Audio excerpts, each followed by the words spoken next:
Hello ആൾ. ഇന്നത്തെ morning വൈബിലേക്ക് ഇറങ്ങിയതാണ്. ഈ മാൻഡിവില്ല കുറച്ചധികം പടർന്നിട്ട് ഇനി പടരാൻ സ്ഥലമില്ലാതെ ഇങ്ങനെ നിൽക്കുകയാണ്. പൊതുവേ എനിക്ക് വള്ളിച്ചെടികളോട് താല്പര്യമില്ലാത്തത് അതുകൊണ്ടാണ്. ഇവർക്ക് കുറേ സ്ഥലം വേണം. എന്നാലും മാൻഡിവില്ല ഒന്നും നമുക്ക് ഒഴിവാക്കാവുന്ന ചെടികളല്ലല്ലോ.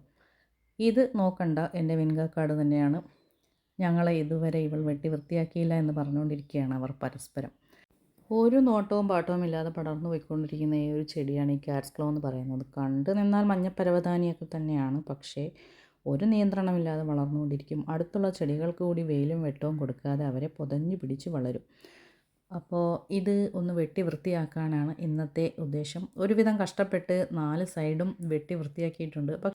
വെട്ടി നിർത്തി കഴിഞ്ഞാൽ നല്ല ഭംഗിയാണ് കാണാൻ. നമ്മുടെ കുട്ടികളുടെ മുടിയെല്ലാം നിരത്തി വെട്ടിയിട്ടിരിക്കുന്നത് പോലെ നല്ല ഭംഗിയായിട്ട് നിൽക്കും.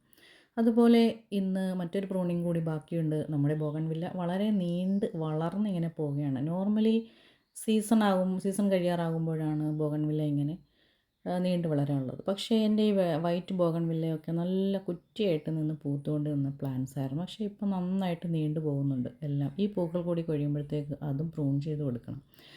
ഒതുങ്ങിപ്പൂത്ത് നിൽക്കുന്ന ചെടികളോട് ഇഷ്ടം കൊണ്ടാണ് കേട്ടോ ഞാൻ ഇടയ്ക്കിടെ ഇതെല്ലാം ഇങ്ങനെ കട്ട് ചെയ്യുന്നത്. എന്തായാലും ചൂടായത് കാരണം ഇത് പിടിച്ചു കിട്ടാൻ ചാൻസ് ഇല്ല. എന്നിരുന്നാലും ട്രൈ ചെയ്ത് നോക്കണം. വെട്ടിയിട്ടിരിക്കുന്ന ഈ ഇലകളൊന്നും എടുത്ത് കളയണ്ട. നമുക്ക് കരിയില കമ്പോസ്റ്റ് ഉണ്ടാക്കുന്ന ചാക്കിലേക്ക് ഇട്ടാൽ മതി.